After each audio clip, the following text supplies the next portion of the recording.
This is the first floor of the house, and as you approach from the ground floor up the stairs, there was a wall here, a stud wall, that had a cupboard from this side and an enclosed staircase taking you up to the roof space from that side, which was very enclosed. It stopped any light coming down onto this floor level and gave you a sort of corridor feel. So we wanted to get rid of that immediately. So we commissioned this piece out of steel.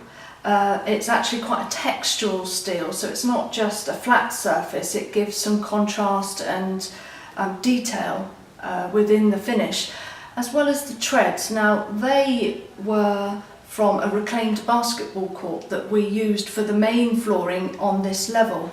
It did have its blue and white and yellow markings on it, which we all stripped off, but it's actually a mahogany, so it's a really hard wood, and that's perfect for the staircase that we wanted to create here.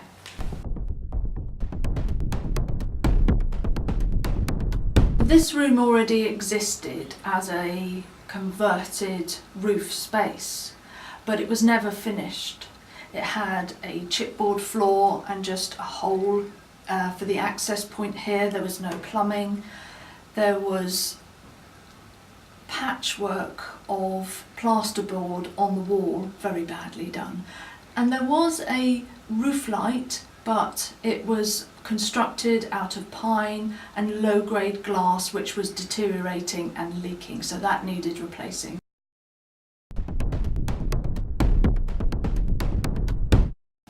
So we wanted to have a fully functioning bedroom bathroom up here, so we divided the room into zones. That's the bathing zone. We put in an ensuite and a freestanding bath in the bedroom there, and then the bed was very much the focal point of the room. So as you come up the stairs, it's actually quite unusual to approach a bed from eye level, so it's very important to have something that wasn't too blocky and obscured your view as you're coming up. We wanted to keep that sense of space and lightness. So we elevated the bed on chromed legs which are mirrored, which give you reflections of the flooring around it. And then we constructed the rest of the frame of the bed out of more mahogany. Living with light is wonderful. You can look up at the blue sky or the stars at night when you're in the bath. But daylight can be very harsh. It is quite bleaching on the furnishings around it, and also occasionally you just want to shut the light out. So choosing something that's really flexible to be able to give you the options of whether you want full light or darkness is quite a challenging decision. The room has been painted white for a little while now, but we thought we wanted to add a little bit of texture and coziness to the space by introducing some wallpaper. It's always important to know exactly where the wallpaper is going to go for the decorator, and also to get in clear in your own mind what it's going to look like. So we've taken a photograph of the room and just sketched on here, indicating the wallpapered areas. When you're choosing a wallpaper for a room, it's really important to get a sample, and then you can take it home and try it out in that space, not just look at it in the showroom. And quite often you get a small piece, and I've ordered a full width piece here so I can pin it up on the wall and I can look at it in the daytime and in the evening just to make sure I'm really happy with the colour.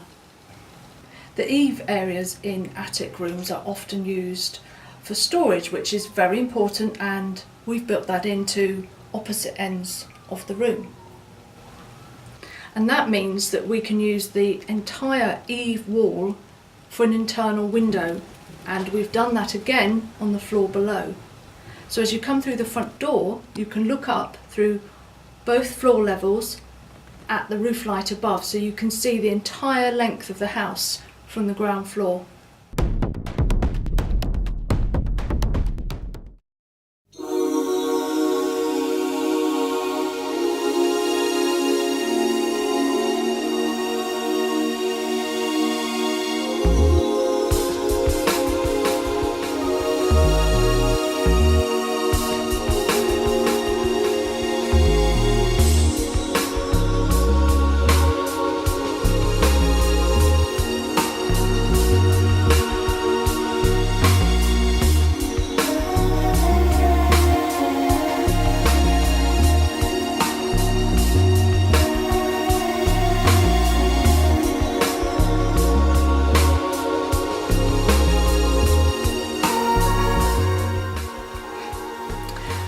is now complete and I couldn't be happier with the way the wallpaper has worked out.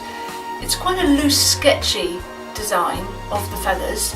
En masse on these Eve-shaped walls is given a real softness and downy, calming sense to the angular shapes. And I've picked up on the feathery detail with a few extra trims on lampshades and blinds.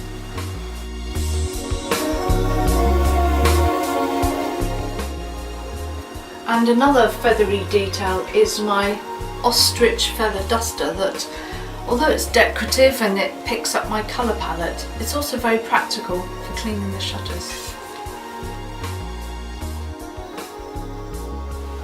And the shutters are a great success in giving us the flexibility of being able to completely shut out the light or gently filter it, giving us this very lovely stripy pattern.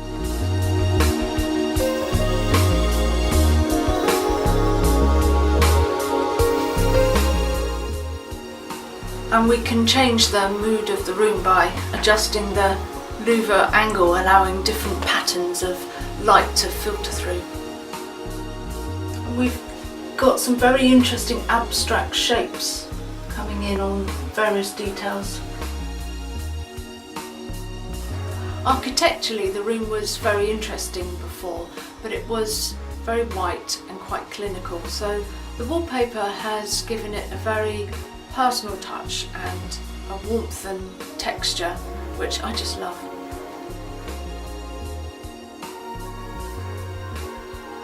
What's nice is to have a mixture of textures and finishes, so we've got a metallic shiny detail here against a very smooth matte finish. And a final finishing touch was my owl cushion, which was a very lucky find. It's by a Scandinavian artist and it's a digital print, and I particularly like the fiery orange around the eye.